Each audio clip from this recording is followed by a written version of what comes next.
This episode was sponsored by Squarespace. Hey guys, what's going on? It's Karl here, back with another comparison video and checking out, of course, the brand new OnePlus 7T that just came out the other day. We're gonna toss that up against the iPhone 11. This time around, we have devices that are around the similar sort of price range. The 7T starts off at $599 and you can spec that higher. The iPhone 11 will set you back at $699. Obviously, you can expand both. So they're within $100 of each other, and I still think they're labeled as flagships. Here is, I guess, my full comparison. We'll start off with the thing that you use most, which is the display. The newer device, the 7T, 6.55 AMOLED display, and the best thing coming from the Pro model to the T is the 90 Hz display. And you don't even have that in, say, the 11 Pro, or a lot of any other flagships for that matter. And that's what I loved about OnePlus devices this year. Once you've used that 90 Hz refresh rate screen, even say the iPad Pro, 120 Hz. So Apple has the tech to fit that in a device. I'm sure we'll see it. They've got that lined up in their roadmap, but this year around, they've skipped it. They've gone past it. We'll have to wait till next year. One more thing. Over on the iPhone side, it's just a hair over 6 inches. It's their Liquid Retina display. In terms of specs, it's way under Quad HD, and the resolution is way higher over on the 7T. You've got the large bezels on the outside, you've got a fairly large notch still up top, and I get that they have sensors for, say, Face ID, whereas the 7T has that in-screen fingerprint sensor, and even OnePlus has slimmed down their notch by around 30%, and you have to remember that they release phones twice a year compared to iPhone's yearly updates. So I love the fact that OnePlus is constantly refining their devices. I get that they're not as big of a company as, say, Apple, they can do so. Design-wise, I am leaning more towards this guy. The saving grace, though, for iPhones, you have 5 different color options compared to OnePlus 7T's 2. So the second major thing you use on smartphones is on the back, which is the cameras.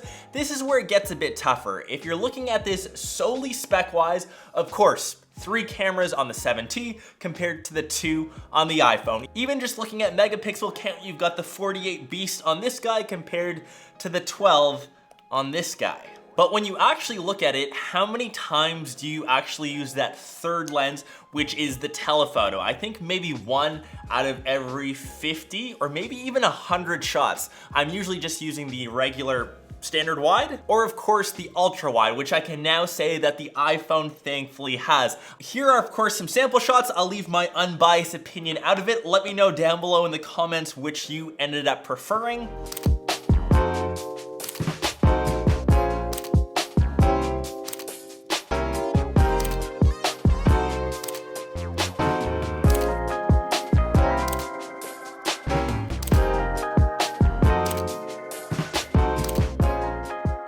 You just also have to remember, if you're using these devices for social media, the compression algorithms over on the 7T will be way worse. Instagram, Snapchat, but that's more of a problem between Android versus iOS.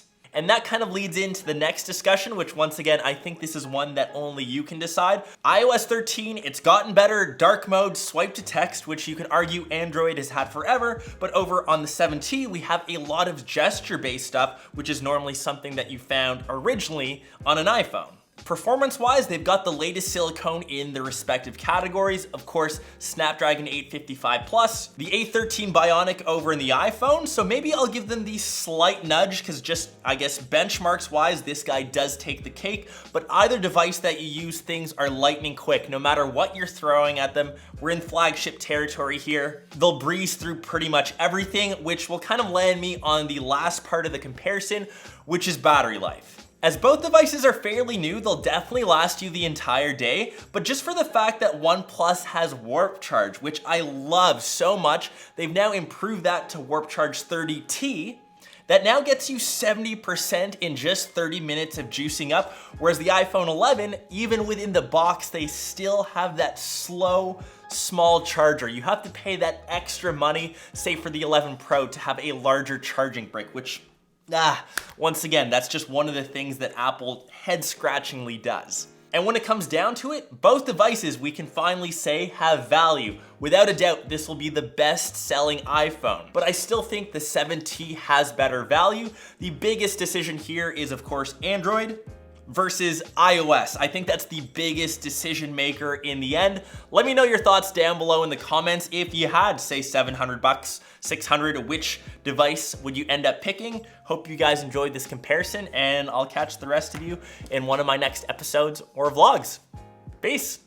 So Squarespace gives people a powerful and beautiful online platform from which to create your own website. You can embed a video background into your website, say like one of my YouTube videos, to really make it stand out. A huge time saver for, say, me, you can have Squarespace schedule your posts over time. You don't have to upload them all manually one by one. Be sure to check out squarespace.com/Karl Conrad. You'll get 10% off your first purchase. Create your own web space, and I will see you over on the interweb somewhere. And best of luck to you all creating your online journey.